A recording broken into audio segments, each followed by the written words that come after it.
अस्सलाम वालेकुम। Third year हमने मीन वैल्यू थ्योरम डिस्कस किया, उसकी एग्जांपल की। अब मैंने आपको कहा था कि इसकी मज़ीद प्रैक्टिस के लिए हम ऐसे करेंगे कि एक्सरसाइज पे जाएंगे, उससे रिलेटेड जितने क्वेश्चंस हैं ना जो हम थ्योरम कर रहे हैं उसको पहले कंप्लीट करेंगे जो हम कर रहे थे, ताकि आपको प्रैक्टिस अच्छी सी हो जाए। क्वेश्चन आपके पास था 6 तक हम कर चुके थे, रोल्स थ्योरम के क्वेश्चन थे। एक एक क्वेश्चन थर्ड ईयर मैं डिस्कस कर रही हूँ। मेरा नहीं ख्याल कि आपके पास कोई एक्सक्यूज होना चाहिए। फिर भी अगर समझ नहीं आती तो आप मैसेज करके डायरेक्टली मुझे पूछ सकते हो।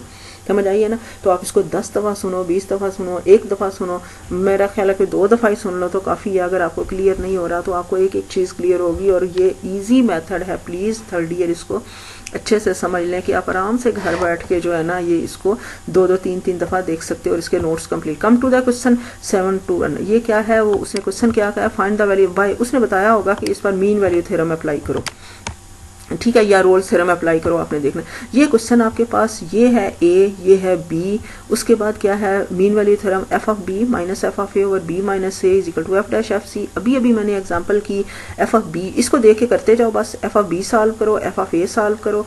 एफ ऑफ बी का मतलब है ये वाली बी है, ये ए है, ये पहली ए होती है ना, दूसरी बी। एफ ऑफ बी यानी कि क्वेश्चन में इसकी जगह पे 13/7 रख दो, फिर क्वेश्चन में इसकी जगह पे -11/7 रख दो। ये देखो मैंने करके बताया, 13/7 रखी ये वैल्यू, फिर 11 ये माइनस दिस रखी ये वैल्यू एफ ऑफ बी। फिर उसके बाद बी माइनस ए यानी कि दूसरी में से पहली को माइनस करें। फिर उसके बाद क्या करो कि is equal to F dash of C. पहले F dash of X solve करो। एफ डैश ऑफ एक्स यहाँ पर अगर नहीं किया तो नीचे सामने किया, ये F dash of x, this is F dash of x. फिर क्या करो, एक्स की जगह पे सी रख दो। जब सारा आप सॉल्व कर चुकोगे then we have mean value theorem is this, यहाँ पर वैल्यू रख दो। जो मैंने आपको करवाया ना another form of mean value theorem, वो यहाँ नहीं। जब आपको कहा जाता है ना मीन वैल्यू थ्योरम अप्लाई करो तो आपने ये वाला फार्मूला अप्लाई करना है। इधर वैल्यूज रख दी, इसको सिंप्लीफाई करो। ये सामने आपके पास सी इज इक्वल टू +-1। उसने यही पूछा, उसने इंटरवल से हमने कहा था कि सी की वैल्यू आपके पास क्या आती है। अब देख लो आंसर के हिसाब से कि कौन सी वैल्यू उससे बिलोंग करती है। 8th क्वेश्चन आपके पास ये क्या, F of X is equal to this. ये भी उसी तरह एफ ऑफ ए सॉल्व करो, एफ ऑफ बी सॉल्व करो, फिर F dash of X solve करो, मीन वैल्यू थ्योरम अप्लाई कर दें। ये F of B minus F of A over B minus A is equal to this one. ये आपके पास क्या है, ये एक आंसर आया जो भी है C-2। देयरफॉर √2 सी की वैल्यू सॉल्व करनी है ना, उसने यही पूछा ना, find the value of C for this. This is equal to this, under root आपको लेफ्ट साइड पे मल्टीप्लाई कर दो, is equal to 1। Under root को खत्म करने के लिए दोनों साइड पे स्क्वायर लो, you will get the value of C, that is 5/2। उसके बाद आपके पास क्या है, दिस ये कर लोगे अब सारा। मेरा नहीं ख्याल कि मुझे एक एक को अब डिस्कस करना चाहिए। आपके पास 7 तक मेरा ख्याल है, ये उसने 7 तक कहा था, ये 10 तक मेरा ख्याल है 9 से। ये 10th क्वेश्चन आपके पास क्या है, इसमें भी आई थिंक आपको मीन वैल्यू थ्योरम ही अप्लाई करना है। इसमें थोड़ा सा अगले आपके आर्टिकल्स टाइप हैं। ये देखें यहाँ पर क्या है, ये कंप्लीट करके मैंने बताया पिछला क्वेश्चन, सी की ये वैल्यू आई। उसके बाद आपके पास 10th क्वेश्चन है, F of X is equal to X raise to power 2/3। ये देखें अब आपके पास F of X is equal to, ये डिफरेंशिएबल है कि नहीं। अब आपने देखें यहीं से पता लग गया आपको जब क्यों करके, क्योंकि वो पीछे मीन वैल्यू थ्योरम क्यों था और में लिखने की जरूरत नहीं थी ना, मैंने क्यों अप्लाई किया। मीन वैल्यू थ्योरम की स्टेटमेंट क्या है कि F of X is continuous differentiable, वो हमें पता लग रहा था कि डेरिवेटिव भी है, हमने किया, डिफरेंट कंटिन्यूस भी है। लेकिन ये वाला क्वेश्चन जो है ना, ये पहले भी एक आया था, इसमें ये -1 है जो अब ओपन इंटरवल लोगे ना, इसके दरमियान में 0 एक पॉइंट आएगा। तो जब अब इसका डेरिवेटिव लेते हो ना, क्वेश्चन क्या है, वो इसका स्टेटमेंट क्या है, F of X is continuous on the close interval A B. ठीक है, इस पर कंटिन्यूस है, कोई ना कोई ग्राफ बनेगा। लेकिन जब इसका डेरिवेटिव लोगे ना, डिफरेंशिएबल किधर गया डेरिवेटिव, ये this 2/3 into 1/x raise to power 1/3। अब जब differentiable in open interval this होना चाहिए ना, अब इस ओपन इंटरवल में हर पॉइंट पर होना चाहिए। ओपन इंटरवल में 1.0 मौजूद है कि जब हम उसको इधर रखेंगे तो ये अनडिफाइंड हो जाएगा, समथिंग ओवर 0 तो ये अनडिफाइंड, ठीक है ना। तो देयरफॉर दिस इज, मैंने पिछले चैप्टर में मेरा आपको एक लेक्चर में बताया था कि 1/∞ 0 क्यों होता है, ठीक है, या 1/∞ this is equal to 1/0 is undefined क्यों होता है। Therefore this is undefined। तो क्या हुआ, एक कंडीशन मीन वैल्यू थ्योरम की सेटिस्फाई नहीं हो रही, इसका मतलब है कि मीन वैल्यू थ्योरम इस पर फेल हो गया, हम इधर अप्लाई कर ही नहीं सकते हैं, ठीक है। तो नेक्स्ट को थोड़ा सा देख लेते हैं, 12th क्वेश्चन। ये सारे ना मीन वैल्यू थ्योरम को ही अप्लाई करना है। मीन वैल्यू एक ओनली देखते हैं, बाकी बाद में 11th क्वेश्चन आपके पास है कि 11 to 12 use the mean value theorem, ये आपको रिलेशन दिया हुआ, ठीक है। For any two real numbers जो है एक्स वाई कोई रियल नंबर्स हैं, ठीक है, उसमें वेरिएबल्स नहीं है, रियल नंबर्स हैं।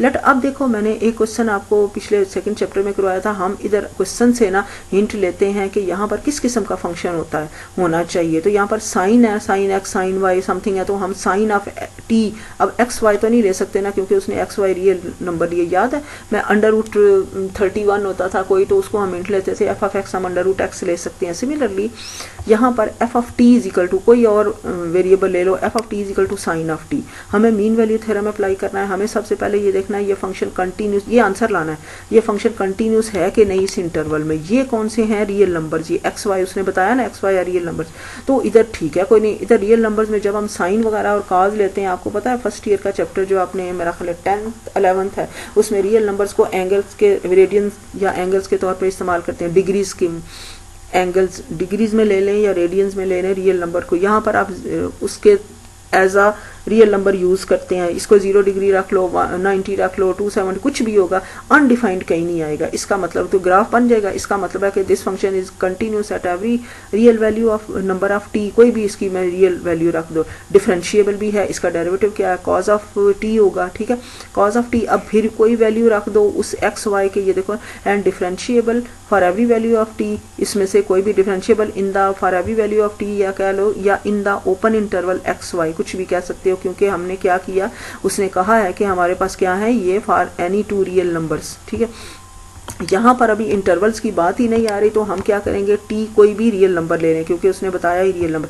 अब क्या सो बाय लैग्रेंजीज, देखा ना मैंने कहा मीन वैल्यू थ्योरम या लैग्रेंजीज मीन वैल्यू थ्योरम एक ही बात है, इसको हम अप्लाई कर सकते हैं in the interval X Y, ठीक है। एक्स वाई भी हमने यहाँ से चेक किया कि यहाँ से हिंट मिला कि ये इंटरवल एक्स वाई पॉसिबल है इसमें, क्योंकि F of B minus F of A होता है ना, यानी कि अगर ये एफ यहाँ पर एक्स की इसके अंदर वाई रखो एक्स रखो तो sine of Y minus sine of X इस तरह का आता है ना, इसलिए हमने इंटरवल क्या है एक्स उसने नहीं दिया, हमने खुद से लिया थी। कंटिन्यूस भी है, ओपन इंटरवल भी है, देयरफॉर दिस फंक्शन ये जो आपको जो भी F of T is equal to sine of T है ना, इस इंटरवल में हमारे पास हम लैग्रेंजीज मीन वैल्यू थ्योरम को यूज कर सकते हैं। ये साथ बताया where x and y are two real numbers, therefore ये देखें f लैग्रेंजीज मीन वैल्यू थ्योरम फिर क्या है, f of b minus f of a, b क्या है इधर ये इंटरवल लिया ना, b y ले लें और a x, ऑब्वियसली y ही b इस साइड वाला b होता है ना, f of b minus f of a, यानी कि f of b minus f of a over b minus a